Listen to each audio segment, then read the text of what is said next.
Good morning সবাইকে। সবাই খুব ভালো আছো? আমিও ভালো আছি। এখন বাজে সকাল ৭টা। আর এখন থেকে আমি আমার ব্লগটা শুরু করে দিলাম। ঘুম থেকে উঠেছি খুব সকালে। আজকে কিন্তু খুব ঠান্ডা পড়েছে। আর উঠে কিন্তু আমার সব কাজ হয়ে গেছে। আর স্নান করে এখন তো পুজো করব। তার আগে ভাবলাম ওয়েদারটা একটু তোমাদেরকে দেখাই। কুয়াশা কিন্তু পুরো ঢেকে আছে।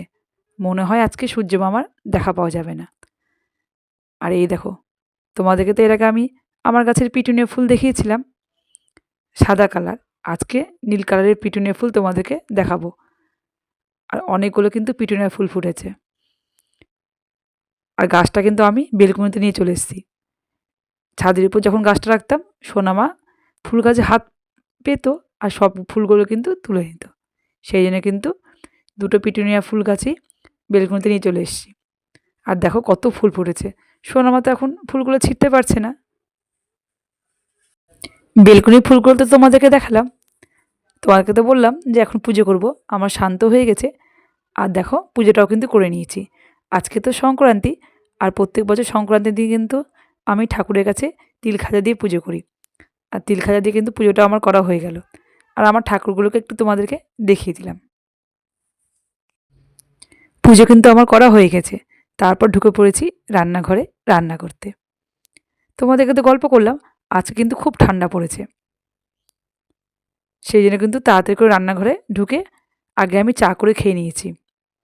আর আমি তো সকালবেলায় স্নান করি, স্নান করে পুজোটাও করে নিই, তারপর রান্না করি।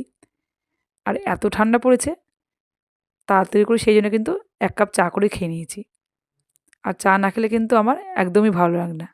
সকালবেলা আমাকে চা খেতেই হবে। আর অন্য সময় চা না খেলেও হবে। সকালবেলা কিন্তু আমি চা করে আগে ১ম এ খেয়ে নিই, তারপর রান্না করি। আর সংক্রান্তির দিন কিন্তু আমি খিচুড়ি করি।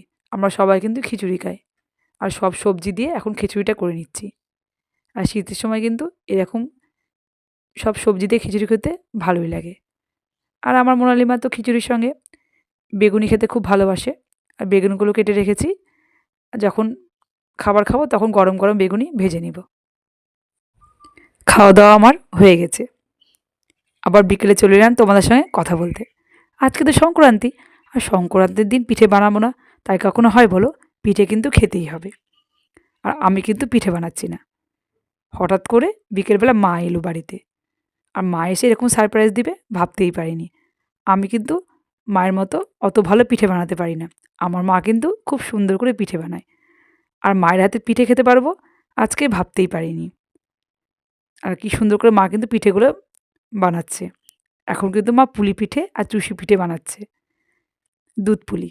আর আমার তো দুধ পুলি, চুষি পিঠে খেতে খুবই ভালো লাগে। আরও মা পিঠে বানাবে, কী পিঠে বানাবে সব কিন্তু তোমাদেরকে আমি দেখাবো। এই দেখো, এখন কিন্তু পুলি পিঠে হচ্ছে।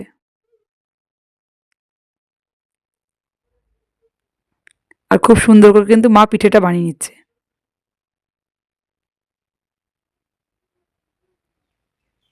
পুলি পিঠে আর চুষি পিঠে বানাচ্ছে। আর গুড় দিয়ে কিন্তু পিঠেটা বানানো হবে।